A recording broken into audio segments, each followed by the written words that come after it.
Life after debt, is it all it's cracked up to be?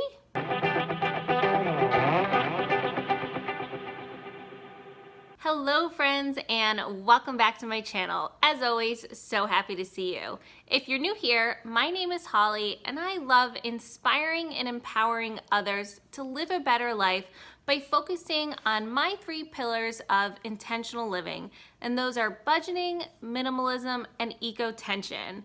If you'd like to join the conversation, go ahead, hit that subscribe button, and stay tuned.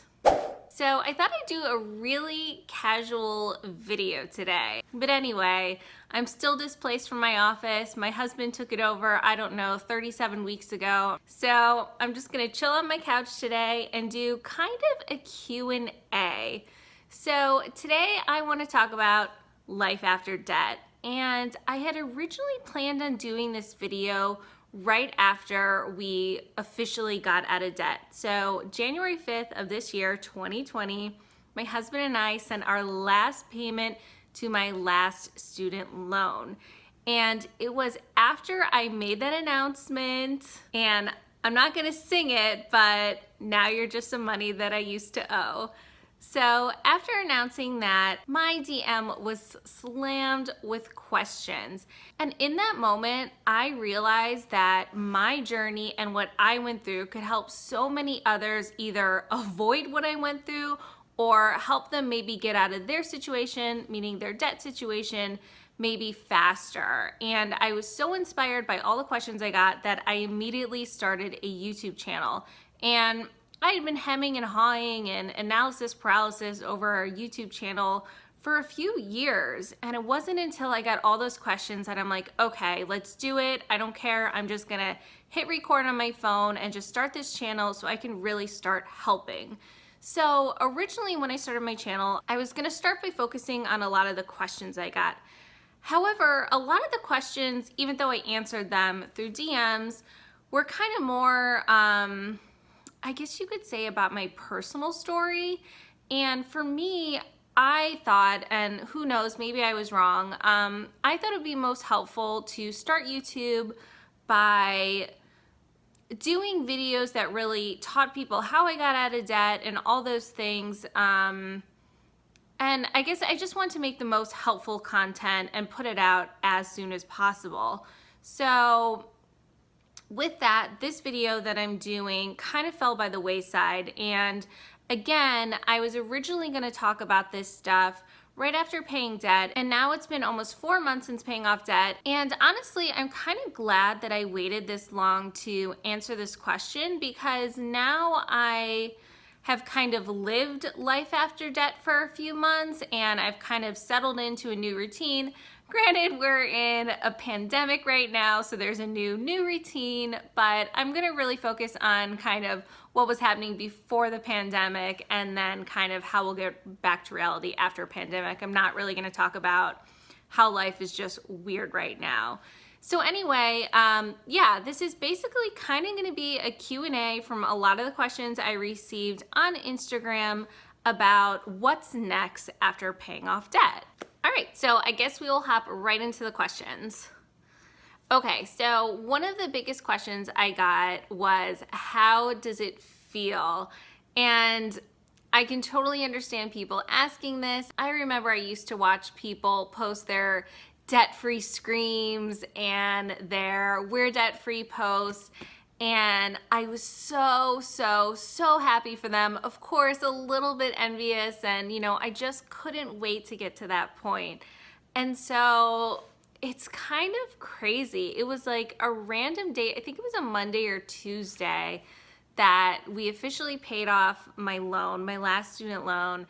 And I was sitting at the kitchen table. I was just kind of like running the numbers randomly. I think maybe my husband had a paycheck that just came through or was about to come through. And I was just like looking at the numbers, and my husband was sitting on this couch, and I just kind of said to him, like, I really think we can just like pay this off today. And we hadn't planned on it. It was not really, we were, definitely trying to pay off as soon as possible, but we had not planned on doing it that day. So when I was running the numbers for him and he agreed that, okay, we can let go of some of our emergency funds so we can just make this final debt payment, have it be done. And I hit that submit button, and it was weird because for a split second, it felt slightly anticlimactic. And I guess it's just something, I was paying debt for almost 13 years. I've been paying debt since 2007 when I left college, and I left college with 6 figures worth of debt. So this was something I was expecting to pay into my 50s. And then I remember I had stretch goals to pay it in my 40s. And then by the time I was 40, and all these different goals, and I ended up paying it a month before my 36th birthday. So the fact that I didn't have as many emotions as I thought, and something that I just looked forward to so much for so many years, I was kind of surprised. But after hitting that submit button and after saying it out loud to my husband, I just remember like looking at him and being like, we're debt free. And he was still sitting at the couch at the time. And I just started crying, and it was just kind of like came out of nowhere, and it came hard and fast, and I like feel like they're gonna come again just thinking about it. But it's just, oh my gosh, they're gonna come again. It's just something that I worked so hard for such a long time, and wow, was not expecting to cry in this video. But yeah, I graduated college and I had 6 figures worth of debt, and I met my husband, and he had always been really good with money, and debt was really never part of his journey. I guess he did have like very little student loans, but there was guilt that he came into that he kind of married into a lot of debt. And it was also, I went so many years seeing other people pay off their student loans. And again, I was so happy for them. And, but there's always that part of you that's like, I can't wait for it to be my turn. And so when those tears started coming, it was just that realization that it's finally my turn, that it's finally happening. And I just couldn't believe it. And it was incredible. And it was like the past almost 13 years flashed, right in front of my eyes. I'll never forget the moment that I received my first student loan bill, and I was standing in the kitchen of my apartment in Washington Heights, and the bill was going to be over $1,000 a month. And I had just moved to New York City 2 weeks, in a 2-week period of time. I packed up my bags. I got an internship, packed up my bags, and in less than 2 weeks moved to New York City as an intern. Luckily, it was paid. I mean, it wasn't great pay, but it was paid. And funnily enough, I had a little extra left over from my student loans that I was able to live off of that for a little bit. But I just remember breaking down and crying then that I can't believe this is my new reality, and I never thought they'd be that much. And I had planned originally to before I graduated that I would pay extra, and now I could not even make my base payment. Anyway, I ended up refinancing. And yeah, it was just years of, it was just kind of everything that flashed through my head. It was just, I had gone through the acceptance phase. I had gone through the angry phase. I had set these stretch goals for myself, and then, even more stretch goals. And it was just an amazing feeling. And if you've ever had to pay off a large amount of debt, then the work that goes into it. And it's kind of it was so amazing to be in the debt-free community at the time, because they understood what I was going through, and they knew what it felt like. And it's just people around me, although, I posted on Facebook and on my personal Instagram, and those who had student loans, they can understand and were definitely sincerely happy for me. But it's kind of very anticlimactic from like some close friends and family who just have no idea what it feels like and have never gone through this. And you know, that's kind of hard. It's kind of hard, and in a weird sense kind of lonely, because it's like you're going through this huge milestone and it's like it doesn't matter to other people. You know, sometimes it's just like, you know, this was a milestone for me. This was such a big deal for me. And, you know, it's almost like, well, unless you're getting a puppy or unless you're having a kid, you know, your milestones don't really matter. And, you know, that's the reality of it. But it was really good to be in the debt-free community where something I'd worked so hard for was celebrated. So anyways, sorry, I was not expecting to get so emotional there, but it was a very emotional thing. So anyway, short story long, it felt amazing. It felt so good to finally be debt-free. We do still have a mortgage, so we're not 100% debt-free, but we are 100% consumer debt-free. We have no student loans, no credit card bills, no car payment, nothing like that, just the mortgage. And yeah, it feels great. So that took a lot longer than I expected. So let's move on. Okay, this was I'm just gonna breeze through this next question because I have answered it several times in other videos, but it was one of the biggest questions, and that was, how long did it take to pay off this debt? So my debt was over $135,000. So I had been paying off my debt for under 13 years. It was between 12 and 13 years, but we didn't get intentional with my debt until between 3 and 4 years. So between 3 and 4 years ago is when I really discovered Dave Ramsey, and we started putting extra on debt. So before that, it was just minimums across the board, for my student loans at least. So that was the time frame. Another one of the top questions was, how do we celebrate, or what are we gonna do to celebrate? Now, as I said, this is like 4 months later that I'm filming this, so I can say we actually didn't celebrate, which might sound sad to some, but I was just so happy to pay off the debt that I don't even care. I mean, that was the gift in itself. And it's funny because I had this bottle of champagne, or I guess technically sparkling wine, that I got from a winery upstate in New York. And I've had it for years, and I had planned on opening it when I paid off my last student loan. So this is a bottle of wine I thought I'd have for many years, and I had actually forgotten about it until it might have been over a month later. I totally forgotten that I wanted to celebrate with this bottle of wine.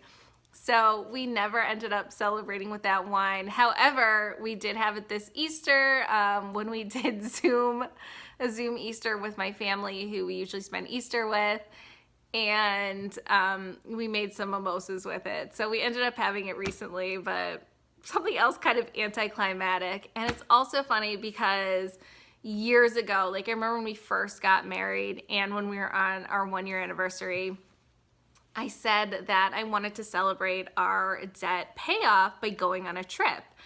And while sure we could work it into our budget, this year happened to just, like, looking at the calendar, was already full. We have an out-of-state wedding that we're gonna kind of turn into a mini trip, but we wanted to do something like, you know, beachy, all-inclusive, that kind of thing. And that wasn't really happening again. And also, I'll talk about it a little bit later, but we have other goals. And so we're kind of keeping those in mind. So this year is honestly like business as usual now, except for, again, for the pandemic. It's kind of thrown us for a loop. But yeah, we actually really didn't celebrate. But again, like it's not like that we were too cheap to, or we were too frugal to, or anything like that. It was just, you know, this was celebration enough. The fact that we did it was celebration enough for me. And I guess that really shows you how far I've come in this journey, because I used to be such like a materialistic person and wanted all the things. And the fact that like I didn't celebrate by going and buying something new, and I didn't celebrate by like needing to purchase anything, I mean, it kind of speaks volumes. Okay. Let's move on to the next question. Okay, so let's do this one. It just makes sense, I feel like, to do it next. But one of the biggest questions was, what is next for us financially? And so if you follow me on Instagram, you know I'm a huge Dave Ramsey fan. And so we are, now that our debt is paid off, working on baby step 3. And so baby step 3 is to create your fully funded emergency fund, which is between 3 and 6 months expenses. And so I will say, throughout our journey, we always had more than a $1,000 emergency fund. Between my husband and we live in a high cost of living area right outside of New York City. It just didn't make sense to only have a $1,000 emergency fund. That wouldn't even cover a month's worth of expenses, and we were pretty much a one income family during our really intentional time. So we had a much bigger padding. But in baby step 3, which is what we're currently on, our main focus was to come up with a 6-month emergency fund. We did want a big emergency fund, and for us that meant all of our regular monthly expenses, which includes like the nice to haves. So we're actually 87% done with that. And at the time of filming this, which is the end of April, we are actually going to finish this off and complete baby step 3 by the end of the month. So I'm really excited. My husband gets paid on the last of the month. And so with that check, we'll be able to fully fund our emergency fund. So basically, shortly after this is going to air, we are going to be done with our fully funded emergency fund. And then next up, which is the one we're really excited about, is we are going to save for a home. And I am super excited about this. We do live in a condo right now. However, we're just over sharing walls. And so our next goal is to save for a single family home. And we want to be super aggressive about this and basically just get into a home ASAP. So that's what we're going to be working on. And I am going to go ahead and answer another question within this, which is basically, how is our motivation? Because I know a lot of people who finish baby step 2, which again is paying off all your debt except for your house, talk about how they lose motivation after it and kind of, I guess, slip up, either going back into debt or just really not being intentional about where they're sending their money. And I will say that we're super, super motivated because we really, really, really want to move. But there is a part that's kind of hard because this goal is so big and the number is so big. Like where we live or where we think we'd want to live, cost of living, again, is still really high. And currently we are only officially on one income. Even though I've ran the numbers and I have an idea of what we'll be able to put, at least for now, towards a house fund every month, even with that, and it's a decent amount, it's going to feel like little, a drop in the bucket every month just because our goal is so high. So I'm hoping, I don't think we're going to lose motivation, but it's kind of like, it's weird because I know we're going to be like trucking at the same goal for a really, really long time. So I'm going to try to stay motivated, try to do like things, of course there will be a debt-free chart for sure. But yeah. So I think I'll round out this video with 2 more questions. One is, have you started using credit cards since paying off your debt? And I will answer this by saying that we never stopped using credit cards. So although I love Dave, I'm not into just using a debit card. We are responsible enough with money. I did go into mine and my husband's relationship having maxed out credit cards. Yes, my poor husband. But before we got married, we completely paid those off. And since then, we have never had a balance on credit cards. Our 6-year anniversary is going to be a week after this video goes live. And so for the past 6 years, we have not ever carried a credit card balance. So because of that, and because we can use our credit cards responsibly, and we do have that discipline built up, I see no reason that we can't use them. We might as well get those points. It's not a lot. I don't focus on them. I'm not chasing points. I'm not travel hacking, anything like that, at least not yet. We've always used our credit cards for either really big purchases. Of course, we always had the money in the bank, but we just do it out of convenience. Or if we travel, what else? Online purchases, of course. And then if we have any bills that we can set to auto pay, we do those through our credit card. Outside of that, I'm still a cash wallet girl. I've been a cash wallet girl for years now. And to me, it's just easy. I call it lazy budgeting because I have a set amount of cash in my wallet, and once it's gone, it's gone. I don't need to track every single purchase. To me, that's just too obnoxious, and I would never stick to it. That's just way too much for me. So I just love cash system. So yes, we're gonna continue to use credit cards. I'm gonna continue to use the cash system wallet for certain expenses, and yeah, nothing's gonna change there. So I lied. Now I have 2 more questions. So the next question is, are you still going to be using sinking funds? So the answer is no. We are not currently using sinking funds. So we did stop using sinking funds a while ago. I think 2019 is when we stopped using sinking funds. And the reason why we did this is because we realized that there was never a month of the year that had an expense so high that we couldn't cash flow it, if that makes sense. So we were living so far beneath our means that if something came up, or whether it's expected or not, we would most likely have the money to be able to pay for it. If not, we could take a little bit from our savings. Like I said, we did have a padded savings. So what that means basically for us is that every month's savings rate or debt payoff rate has been very different depending on what's going on that month. So like, for instance, right now, while we're in the pandemic, we're throwing a ton towards savings because we just don't have a lot going on. But say like a month like December, when obviously, there's Christmas and all the events that go with it and all of the gifting and the giving, we just don't really put a lot towards savings. In fact, I think last December we didn't put anything towards savings. So again, short story long, we don't use sinking funds. We just cash flow everything at this point. And for the foreseeable future, that's what we'll be doing. And if anything changes, I'll definitely let you guys know on Instagram and tell you how that's going. And finally, the last question, which I think is what so many people find the most interesting and the most kind of enticing about getting out of debt, is have you loosened the reins, or have you changed any of your cash system categories to be spending more money? And the answer is yes, we have loosened the reins a little bit, but not by much at all. My husband and I, again, have just kind of really became accustomed to just living on less, not needing as much as we used to. I mean, especially me more so than my husband, because like I said, I used to be very materialistic and just liked things, and I still love fashion, and that's probably the one area that's hard for me to not spend as much as I would really like to.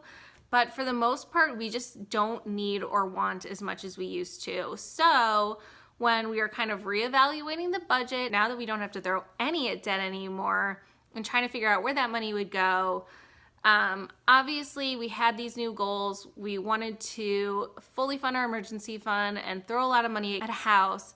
But we also wanted to be able to live a little bit more. My husband works so hard at his job. He's worked so hard for us. And to me, and I don't like using this word, but I feel like he deserves some niceties that he hasn't had the past few years. And again, these are minimal. So one of the things that we did is now I've always been a big meal prepper, and I've always packed my husband's lunches, but now he can eat out 1 day a week. And that's kind of like, a fun thing. Where he works in the city, it's not uncommon to eat out every single day. So the fact that maybe 1 day a week he can eat out is, a nicety that we didn't have before. Also, we gave him a coffee budget so he can get some Starbucks weekly because he really just enjoys simple pleasures like that. We increased our grocery budget, not by a lot. We increased it by $40 a month. And then probably the budget with the biggest change was our entertainment budget. And for us, our entertainment budget is mainly eating out.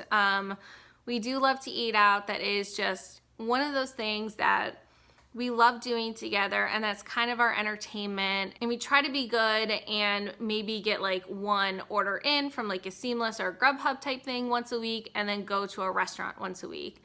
So we did increase that budget by by a decent percentage, and we're really excited that we were able to do that. Aside from that, we decided to keep mine and my husband's allowances the same every month, just because we don't really spend a lot. We don't really need a lot for anything.